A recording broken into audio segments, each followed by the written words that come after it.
Hello everyone, welcome back to the Samajik Guru channel. आज हम करने जा रहे हैं क्लास 11th के अकाउंटेंसी का हॉलीडेज होमवर्क। तो वीडियो को स्टार्ट करते हैं बच्चों। उससे पहले अगर चैनल पे नए आए हैं तो चैनल को फटाफट से सब्सक्राइब कर लो, क्योंकि यहाँ पर इस तरीके का हेल्पफुल कंटेंट अपलोड होता रहता है। तो चलिए बिना देरी किए वीडियो स्टार्ट करते हैं। तो देखो, सबसे पहले जो है कुछ इंस्ट्रक्शंस दिए गए हैं हमें, जिसमें कि आपने एक सिंगल न्यू कॉपी बनानी है हर कॉमर्स के सब्जेक्ट्स के लिए। ठीक है, यानी सभी सब्जेक्ट्स के लिए आपने एक न्यू कॉपी बनानी है, साफ सुथरा लिखना है। इसके अलावा जो है अपना जो जिस भी तरीके से आपने हॉलिडे होमवर्क करना है उसको प्लान करें और प्रेजेंटेशन के लिए क्रिएटिव रहें। ठीक है, तो यूनिट 1 है इंट्रोडक्शन टू अकाउंटिंग। एमसीक्यूज दिए गए हैं हमें। Accounting is mainly concerned with, ठीक है, तो जो अकाउंटिंग है यानी कि जो लेखाकारी का मुख्य संबंध है वो किस नाल होता है। ठीक है, तो इसका आंसर क्या है? Option number B. ठीक है, रिकॉर्डिंग फाइनेंशियल ट्रांजैक्शंस, यानी कि वित्तीय लेन देन का रिकॉर्ड रखना। ठीक है, इसके बाद बेटा अगला क्वेश्चन जो है वो देखो, जो कि है which of the following is an objective of accounting, यानी कि हेठ लिखिया विचों लेखाकारी का केड़ा उद्देश्य है। ठीक है, तो इसका आंसर क्या है? तो इसका आंसर है ऑप्शन नंबर सी, यानी कि प्रोवाइडिंग इंफॉर्मेशन, जानकारी प्रदान करना। ठीक है, हुण अगे देखो, the process of recording financial transaction is called, यानी कि वित्तीय लेन देन नू दर्ज करन दी प्रक्रिया नू की किया जाता है। ठीक है, तो आंसर की है द सी। ठीक है, बुक कीपिंग, यानी कि बही खाता लिखाई। हुण अगे देखो, विच of the following is an asset, यानी कि इनमें से कौन सा एसेट है। ठीक है, तो इसमें से कौन सा एसेट है? लोन, क्रेडिटर, मशीनरी या बैंक ओवरड्राफ्ट। तो आंसर हो जाएगा मशीनरी। ठीक है, क्वेश्चन नंबर 5 देखो, amount payable by a business is known as, तो जो अमाउंट एक बिजनेस पे करता है, ठीक है, उसे क्या कहा जाता है? उसे कहा जाता है लायबिलिटी। इसके बाद है internal users of accounting information include, ठीक है, यानी कि लेखाकारी जानकारी दे अंदरूनी उपयोगकर्ता विच कौन शामिल होंदे हन। आंसर की है मैनेजर्स, यानी कि प्रबंधक। आगे देखो, which branch of accounting deals with business cost, यानी कि लेखाकारी दी केड़ी शाखा व्यापारक लागतां नाल संबंधित है। तो आंसर की है द कॉस्ट अकाउंटिंग। ठीक है, यानी कि लागत लेखाकारी। हुण अगे देखो, क्वेश्चन नंबर 8 है अकाउंटिंग इंफॉर्मेशन शुड बी, तो अकाउंटिंग इंफॉर्मेशन कैसा होना चाहिए? आंसर है रिलायबल, यानी कि भरोसेमंद। ठीक है, इसके बाद देखो भरोसे जो अगला है, which of the following is not a limitation of accounting, तो अकाउंटिंग का लिमिटेशन इनमें से कौन सा नहीं है। ठीक है, तो आंसर है हेल्प्स डिसीजन मेकिंग। ठीक है, यानी कि निर्णय लेने में सहायता करना। ये तो जो है अकाउंटिंग का फायदा है, उसकी लिमिटेशन थोड़ी है। अगला देखो, the owners claim on asset is called, तो जो मालिक होते हैं उनका जो संपत्ति पर दावा होता है ना, उसको क्या कहते हैं? उसको कहा जाता है कैपिटल, यानी कि पूंजी। आगे देखो, फिल इन द ब्लैंक्स, यानी कि खाली थाम भरो। Accounting is the process of recording, classifying and dash business transaction, तो क्या हो जाएगा? समराइजिंग। ठीक है, समराइजिंग। इसके बाद आगे देखो, the person who invest money in a business, तो जो पर्सन जो है बिजनेस में पैसा इन्वेस्ट करता है उन्हें क्या कहा जाता है? उन्हें कहा जाता है ओनर्स। ठीक है, ओनर्स या प्रोप्राइटर्स। प्रोप्राइटर्स, ठीक है, यानी कि मालक। हुण अगे देखो, cash, furniture and machinery are example of, तो ये किस चीज के एग्जाम्पल हैं? एसेट्स के। ठीक है, यानी कि संपत्तियां। अगे देखो, amount payable by a business is called, तो इसका आंसर जो है वो क्या हो जाएगा? तो उस अमाउंट को क्या कहा जाता है? लायबिलिटी। लायबिलिटी, ठीक है, यानी कि देनदारी। अगला है accounting provides dash information to user, तो अकाउंटिंग जो है वो क्या प्रोवाइड कराते हैं? यूजफुल इंफॉर्मेशन भी कह सकते हो और फाइनेंशियल इंफॉर्मेशन भी कह सकते हो। ठीक है, फाइनेंशियल इंफॉर्मेशन। ठीक है, उपयोगी या वित्तीय जानकारी। इसके बाद है बेटा true false, accounting is useful only for large businesses. तो अकाउंटिंग जो है वो सिर्फ बड़े बिजनेसेस के लिए फायदेमंद होता है, तो ये गलत है। ठीक है, जो अकाउंटिंग है वो छोटे और बड़े दोनों ही टाइप के जो मतलब कि बिजनेस है उनके लिए जरूरी होता है। अगला है book keeping is a part of accounting, यानी कि बुक कीपिंग जो है अकाउंटिंग की प्रक्रिया का ही एक हिस्सा है, तो ये बिल्कुल सही है। ठीक है, आगे देखो liabilities are amounts owned by the businesses.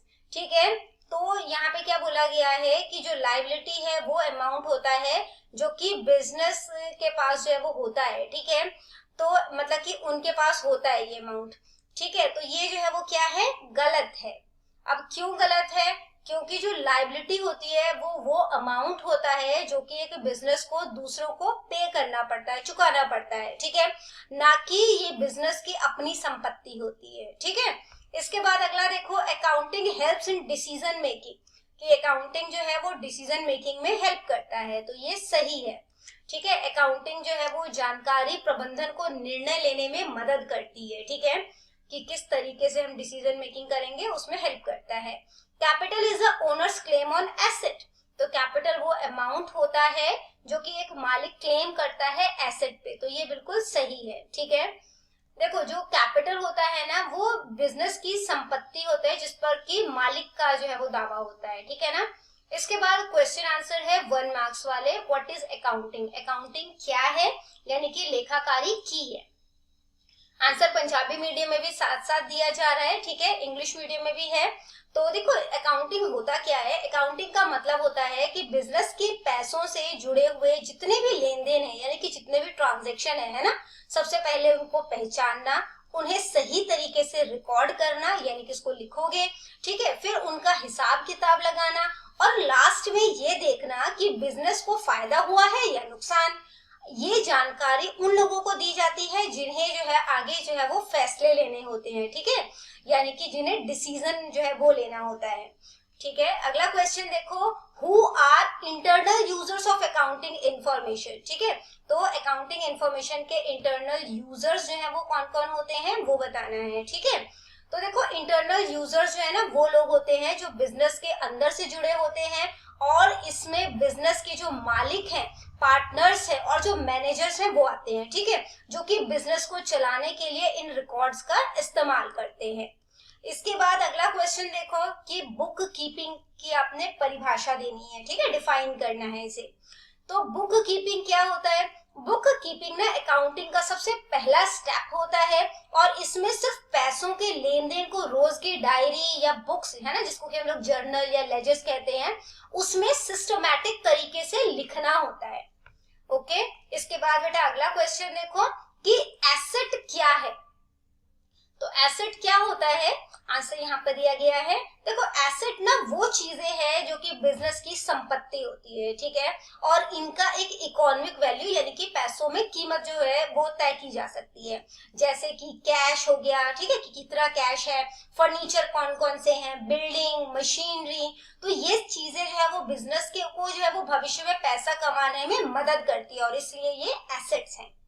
इसके बाद देखो लायबिलिटी, लायबिलिटी क्या है वो आपने बताना है। लायबिलिटी क्या होता है, देनदारी। ठीक है, तो देखो लायबिलिटी का मतलब होता है कर्जा या देनदारी, यानी कि वो पैसा है ये जो कि बिजनेस को बाहर के लोगों, जैसे कि वो बैंक से ले सकता है या अपने सप्लायर से ले सकता है ना, तो बेसिकली उसने उधार लिया हुआ है ये जो कि उसको चुकाना पड़ेगा।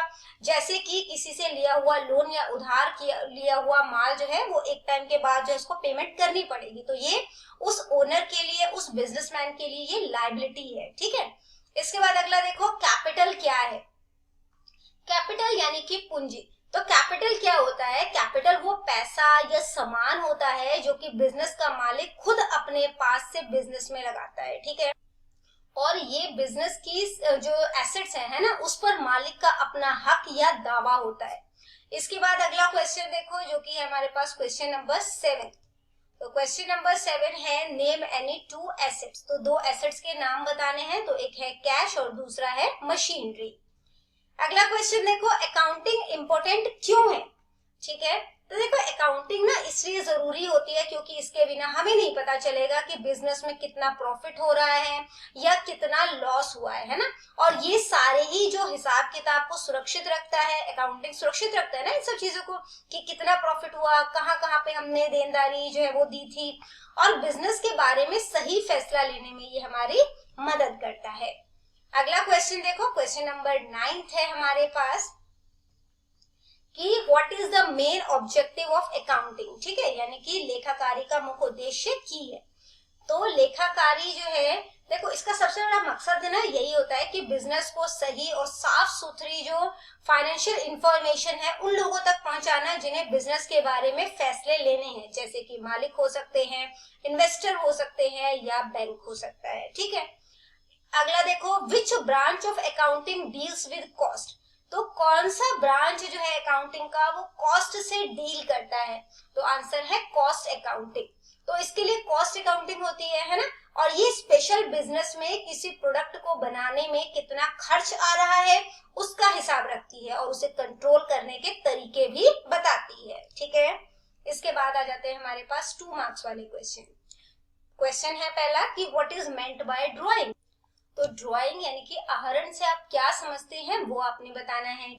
तो ड्राइंग से क्या मतलब होता है कि जो बिजनेस का मालिक है उसने अपने पर्सनल यूज के लिए बिजनेस से कितनी नकद राशि निकाली है या कितनी जो है वहां से जो है वो एसेट्स निकाले हैं। ठीक है, और ये बिजनेस के जो मालिक होते हैं उनकी पूंजी यानी कि कैपिटल को कम करता है। ठीक है, रिड्यूस करता है। अगला क्वेश्चन देखो, explain any 2 limitations of accounting. Accounting की जो है वो आपने 2 सीमाएं बतानी है। ठीक है, तो सबसे पहला है इन्फ्लुएंस्ड बाय पर्सनल जजमेंट। ठीक है, इसका मतलब क्या है कि व्यक्तिगत निर्णयों द्वारा प्रभावित होता है। अब जैसे कि अकाउंटिंग में अनुमान और व्यक्तिगत निर्णय शामिल होते हैं, है ना, जो कि व्यक्ति परकता पैदा कर सकते हैं। इसके बाद है इग्नोर्स क्वालिटेटिव एलिमेंट, यानी कि गुणात्मक तत्वों की अनदेखी की जाती है। तो अकाउंटिंग जो है वो केवल जो है वो पैसों का लेन देन का रिकॉर्ड करता है और कर्मचारियों में कौन कौन से क्वालिटी है ना, उनकी क्या दक्षता है, एफिशिएंसी है, ब्रांड की क्या प्रतिष्ठा है, जैसे गुणात्मक जो मतलब कि कह सकते हो जो क्वालिटीज होती है ना, उसको ये अनदेखा कर देता है। इसके बाद अगला क्वेश्चन देखो, what is deferred revenue expenditure. तो डेफर्ड रेवेन्यू जो एक्सपेंडिचर है वो क्या होता है वो आपने बताना है। तो देखो जो डेफर्ड रेवेन्यू एक्सपेंडिचर होता है ना, उसको अगर हम सीधे शब्दों में कहें तो ये एक ऐसा बड़ा खर्च होता है जो आप करते तो आज है ना, यानी इसी साल में आपने खर्च किया है, लेकिन इसका जो फायदा है वो आपको आने वाले कई सालों तक मिलता रहता है। अब क्योंकि इसका फायदा जो है वो एक साल में खत्म नहीं होता, इसलिए अकाउंट्स के जो मतलब कि रूल्स के अकॉर्डिंग ना हम इसका जो पूरा खर्च है उसको एक ही साल का नुकसान नहीं मान सकते, हम इसे थोड़े थोड़े हिस्सों में हर साल के प्रॉफिट एंड लॉस अकाउंट में डाल देते हैं। ठीक है, एग्जांपल देकर समझाती हूँ मैं आपको।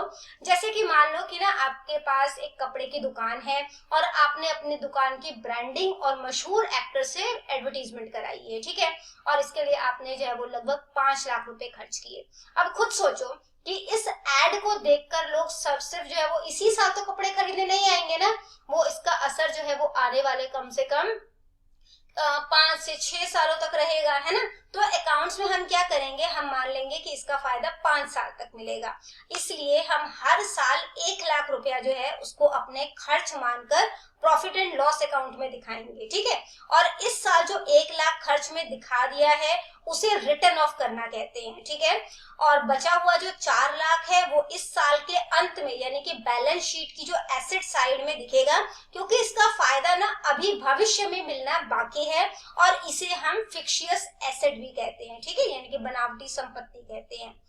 तो अगला क्वेश्चन जो है वो देखते हैं, जो कि है distinguish between debtor and creditor. तो डेटर और क्रेडिटर में क्या अंतर है वो आपने बताना है। ठीक है, तो देखो डेटर जो है वो क्या होता है, तो डेटर होता है देनदार। ठीक है, तो वो व्यक्ति या संस्था जिसे कि आपने उधार में सामान बेचा है या आपने पैसे दिए हैं और उससे आपको पैसे वापस लेने हैं। ठीक है, तो अगर नॉर्मली मैं कहूँ तो वो व्यक्ति जो कि आपका कर्जदार है। ठीक है, तो यहाँ पर, और इसके बाद जो है क्रेडिटर की बात करें तो क्रेडिटर होता है लेनदार, ठीक है। तो क्रेडिटर वो इंसान या बिजनेस होता है जिससे आपने उधार में सामान खरीदा है या लोन लिया है और आपको उसे पैसे जो है वो चुकाने हैं, ठीक है। तो अब हम अगला क्वेश्चन जो है वो देखते हैं, जो कि है हमारे पास क्वेश्चन नंबर 5 कि what is meant by bad debts, ठीक है। तो बैड डेट क्या होता है वो आपने बताना है। तो देखो बैड डेट जो है यानी कि डूबा हुआ ऋण, ठीक है। तो इसमें देनदारों से मिलने वाली जो राशि है यानी जो अमाउंट है जिसे कि व्यवसाय जो है वो वसूल नहीं कर पाता, ठीक है। जो बिजनेस है वो वसूल नहीं कर पाता और ये अब कभी भी वापस नहीं आने वाला, ठीक है। तो ये जो है एक तरीके का बिजनेस के लिए लॉस होता है। इसके बाद अगला देखो केस स्टडी जो है वो दी गई है हमें। तो सबसे पहले है कि रोहन जो है उसने एक बिजनेस स्टार्ट किया, ठीक है। कितने अमाउंट लगाया उसने, 2 लाख। ही परचेज्ड फर्नीचर फॉर 40,000 का उसने फर्नीचर खरीदा और फिर उसने बैंक से लोन लिया है 50,000 का, ठीक है। अब बोला गया है कि identify the capital introduced by Rohan. तो रोहन ने कितना कैपिटल लगाया है वो आपने बताना है, ठीक है। तो रोहन ने कितना कैपिटल लगाया यहाँ पर देखो, तो रोहन ने जो है वो 2 लाख से बिजनेस जो है वो स्टार्ट किया। तो आंसर क्या हो जाएगा, 2 लाख, ठीक है। आगे देखो नेम द एसेट परचेज्ड। तो कौन सा एसेट यहाँ पे खरीदा गया था, फर्नीचर।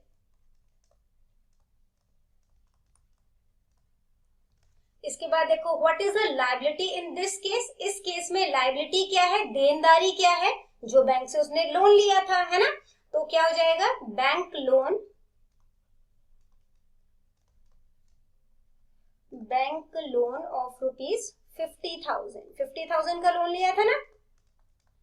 इसके बाद देखो who is the owner of the business. Business का मालिक कौन है, तो जिसने बिजनेस स्टार्ट किया है। तो आंसर क्या हो जाएगा, रोहन। आगे देखो Gurvir Singh started business with cash, ठीक है। गुरवीर सिंह ने जो है वो मतलब कि 40,000 कैश में बिजनेस जो है वो स्टार्ट किया। क्वेश्चन देख लेते हैं पहले क्या है, who is the proprietor and what is the amount of capital introduced by him. तो प्रोपराइटर कौन है यानी कि मालिक कौन है, ठीक है, और कितना कैपिटल उसने इंट्रोड्यूस किया वो बताना है। तो कैपिटल जो प्रोपराइटर है वो कौन है, गुरवीर सिंह, ठीक है। और उसने कितना कैपिटल लगाया है वो देखते हैं। तो सबसे पहला जो है हु इज द प्रोपराइटर, तो आंसर हो जाएगा गुरवीर सिंह। आपने पूरा लिखना है सेंटेंस, ठीक है। द प्रोपराइटर इज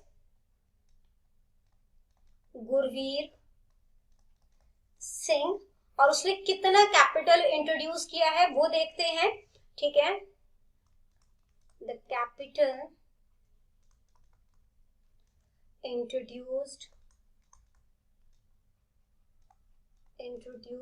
इज, तो कितना कैपिटल उसने लगाया है देखो यहाँ पे 40,000 जो है उसका मतलब कि कैश उसने लगाया, ठीक है। तो कैश हो जाएगा 40,000। उसके बाद उसने फर्नीचर 30,000 का लिया था, ठीक है। तो फर्नीचर हो गया 30,000 का। इसके बाद जो है उसके पास स्टॉक जो है वो देखो 20,000 का था, ठीक है। तो स्टॉक हो जाएगा 20,000 का। तो टोटल कितना हो गया, 40, 50, 60, 70, 80, 90, यानी कि 90,000 जो है उसने कैपिटल इंट्रोड्यूस किया है, ठीक है। इंट्रोड्यूस्ड इज ₹90,000, ठीक है। तो यहाँ पर जो मैंने ये सब चीजें लिखी है ना इसको भी साथ में लिख लेना। इसके बाद आगे देखो who is the creditor. Creditor कौन है यानी कि कर्जदार कौन है, और what is the amount payable to creditor, और कितना अमाउंट जो है उसने पे करना है वो आपने बताना है, ठीक है। तो अब आगे देखते हैं। He purchase goods on credit from Deepak Kumar, ठीक है। तो उसने दीपक कुमार से जो है वो क्रेडिट में जो है वो सामान खरीदा 70,000 का। तो क्रेडिटर कौन है, ठीक है। पहला क्वेश्चन है ना, कर्जदार कौन है। तो देखो तो क्रेडिटर कौन है, दीपक कुमार, ठीक है, दीपक कुमार। और what is the amount payable to creditor, कितना अमाउंट जो है पे करना है। तो आप लिखोगे द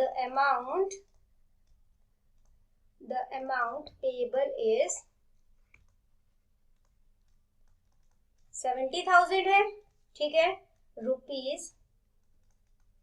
₹70,000। आगे देखो, who is the debtor, debtor कौन है, what is the amount receivable from debtor, ठीक है, और कितना अमाउंट जो है वो डेटर से रिसीव हुआ है, ठीक है। तो देनदार कौन है यहाँ पर देखते हैं, and sold goods to Mahinder, ठीक है, महिंदर को उसने सामान बेचा 95,000 में उधारा सामान बेचा है, ठीक है। तो डेटर कौन हो गया, महिंदर। तो यहाँ पर लिखो the debtor is Mahinder, the amount receivable is ₹95,000। आगे देखो, what is the deferred revenue expenditure, तो डेफर्ड रेवेन्यू एक्सपेंडिचर जो है वो क्या है, वो आपने बताना है, ठीक। तो देखो, पब्लिसिटी के लिए जो है उसने यहाँ पर ही स्पेंड 50,000 ऑन पब्लिसिटी, पब्लिसिटी के लिए जो है उसने 50,000 रुपीज जो है वो खर्च किया है, तो यही हमारे पास डेफर्ड रेवेन्यू एक्सपेंडिचर है, ठीक है। तो आप क्या लिखेंगे, the amount spend on publicity for launching a new product which is ₹50,000, ठीक है। अगला है what is the amount of expense, तो एक्सपेंस का अमाउंट क्या था, ठीक है, तो वो देखते हैं। तो यहाँ पर देखो, जो पब्लिसिटी के लिए खर्च किया है वो इसमें इंक्लूड हो जाएगा, इसके अलावा जो उसने सैलरी देनी है, ठीक है, और इसके अलावा पोस्टेज जो है वो इसमें इंक्लूड हो जाएगा, ठीक है। तो यहाँ पर आप जो है वो क्या लिखोगे, द टोटल एक्सपेंसेस या टोटल एक्सपेंस इज, तो कितना जो हो जाएगा यहाँ पे, पब्लिसिटी के लिए उसने 50,000 रुपीज जो है वो यूज किया था, उसके अलावा सैलरी 10,000 रुपीज थी, ठीक है, और पोस्टेज के लिए 2,000 रुपीज, ठीक है। तो वो इसके अंदर हम ऐड कर देंगे, तो कितना हो जाएगा ये टोटल 62,000, ठीक है, 62,000 रुपीज। अगला है what is the gain, profit क्या हुआ है, ठीक है। तो देखो यहाँ पर फर्नीचर कॉस्टिंग पोस्टेज हो गया, furniture costing ₹30,000 was sold for 45,000, तो 30,000 का फर्नीचर उसने 45,000 में बेचा है, ठीक है। तो फायदा जो है वो कितना हुआ, 45,000 में से आपने 30,000 माइनस कर देना है, ठीक है। तो 45,000 में से आपने जो है वो 30,000 जो है वो माइनस कर दोगे, तो आंसर क्या हो जाएगा 15,000, ठीक है। तो क्या लिखोगे, gain on the sale of furniture, on the sale of furniture, furniture को बेचने के बाद जो उसको प्रॉफिट हुआ है वो कितने का हुआ है, 15,000 का, ठीक है। आगे देखो, what is closing stock, closing stock जो है वो क्या था वो देखते हैं। आगे क्या बोला गया है, at the end of the year stock costing 15,000 remained unsold, तो ये क्लोजिंग स्टॉक था, ठीक है। तो आंसर क्या हो जाएगा 15,000। इसके बाद आगे देखो, what is the amount of bad debt, तो बैड डेट यानी कि वो अमाउंट जो रिकवरेबल नहीं है, तो वो क्या है, Suresh who own 40,000 became insolvent and only 60% could be recovered from his estate, तो सिर्फ 60% जो है रिकवर कर पाए जो उससे, ठीक है। कितने अमाउंट में से, 40,000 में से, तो कितना जो है इसमें से बैड डेट कितना रहा, तो 40,000 का 60% निकालेंगे हम लोग, ठीक है। 40,000 का 60%, तो मल्टीप्लाई 60/100 कर दोगे, 0 से 0 कैंसिल, 0 से 0 कैंसिल, 6 4 24 और कितने जीरो है 3, तो 3 0 लग जाएगा यहाँ पे, ठीक है।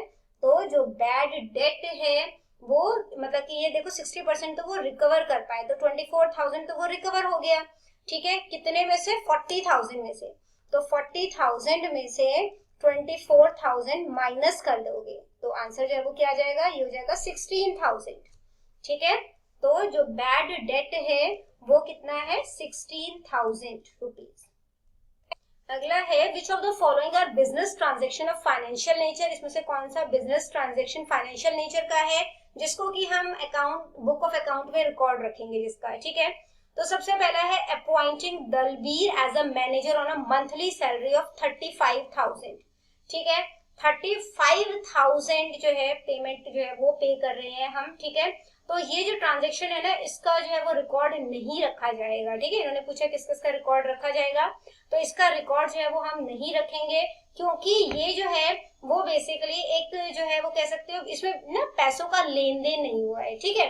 तो इसको जो है वो रिकॉर्ड नहीं करेंगे। इसके बाद है क्रेडिट सेल ऑफ गुड्स, ठीक है। तो यहाँ पर जो है मतलब कि सामान जो है वो सेल परचेज हुआ है, ठीक है।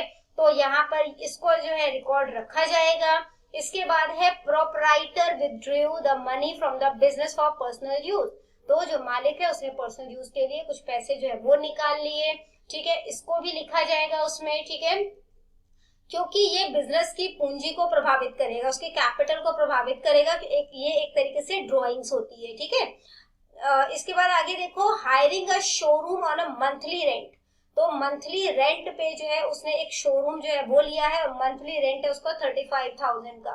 तो इसका ट्रांजैक्शन रिकॉर्ड नहीं रखा जाएगा, क्योंकि जब तक किराया जो है वो ड्यू है या जब तक उसकी पेमेंट ना हो जाए, है ना, तो केवल अग्रीमेंट जो है ये, है ना, तब तक तो, और अग्रीमेंट जो है उसको जो है वो हम उसका रिकॉर्ड नहीं रखते।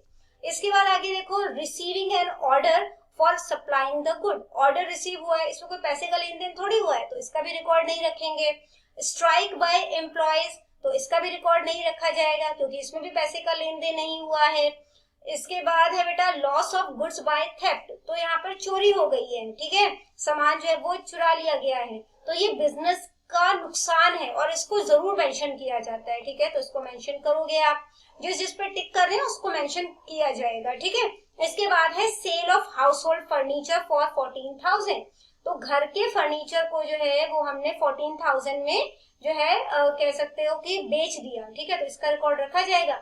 अगर मालिक ने अपने बिजनेस के थ्रू बेचा है तब तो इसका रिकॉर्ड रखेंगे, वरना नहीं रखेंगे, ठीक है। तो हम इसको फिलहाल यहाँ पे काट रहे हैं, ठीक है। इसके बाद आगे देखो, furniture worth ₹28,000 taken from the business and given by the proprietor to his friend as gift, तो बेसिकली जो है वो एसेट जो है वो निकाला गया है, ठीक है, बिजनेस से, और उसे गिफ्ट की तरह फ्रेंड को दिया गया है, तो इसे जो है वो शामिल किया जाएगा, ठीक है। देखो 8th वाले पॉइंट में ना हम इसको इंक्लूड कर भी सकते थे और नहीं भी कर सकते थे, मैंने दोनों ही आपको ऑप्शन बताए हैं, ठीक है।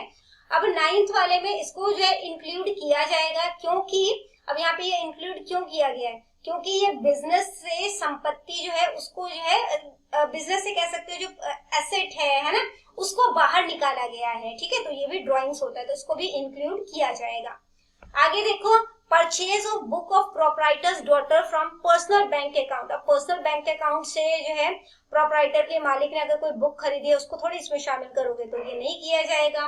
The worth of manager valued ₹20 lakh, ठीक है। तो जो है मतलब कि जो मैनेजर है ना, उसकी वैल्यू जो है उसको इसमें थोड़ी वो किया जाएगा, शामिल किया जाएगा, क्यों, क्योंकि ये तो ह्यूमन रिसोर्स है ना, ठीक है। और इसका जो है मतलब कि इसको हम नहीं रिकॉर्ड करेंगे। फिर है promised donation of 11,000 to the orphanage, ठीक है। अब कि हम अनाथालय में 11,000 जो है वो मतलब कि डोनेशन पे करेंगे, इसको भी नहीं किया जाए, क्योंकि ये केवल एक प्रॉमिस है, ठीक है। अभी तक तो कोई पेमेंट हुई नहीं है, ठीक है, ये भुगतान नहीं हुआ है, तो इसको भी नहीं शामिल करोगे। इसके बाद देखो, borrowed 50,000 from proprietors wife for business, अब बिजनेस के लिए उसने जो है वो पैसा जो है उधार लिया है, बोरो किया है, ठीक है, तो इसको शामिल किया जाएगा, ठीक है। आगे देखो, cash stolen from the residence of the proprietor, मालिक के घर से पैसे की चोरी हो गई है, तो इसको शामिल नहीं करेंगे, क्योंकि वो उसका अपना पर्सनल पैसा था, ठीक है। इसके बाद देखो, rent due but not paid, ठीक है, तो रेंट जो है वो अभी पे नहीं किया गया है 5,000 का, बट ड्यू है, तो इसको हम शामिल करेंगे, ठीक है, क्योंकि ये एक आउटस्टैंडिंग एक्सपेंस है जिसे कि जो है अकाउंटिंग करना, अकाउंटिंग में शामिल करना जो है वो जरूरी होता है, ठीक है, तो इसको हम शामिल करेंगे। तो बच्चों करते हैं इस वीडियो को यहीं पे खत्म। आई होप सारे ही क्वेश्चंस आपको बहुत अच्छे तरीके से क्लियर हो गए होंगे। अगर वीडियो पसंद आई तो लाइक जरूर करिएगा। मिलते हैं अगले वीडियो में, तब तक के लिए बाय बाय।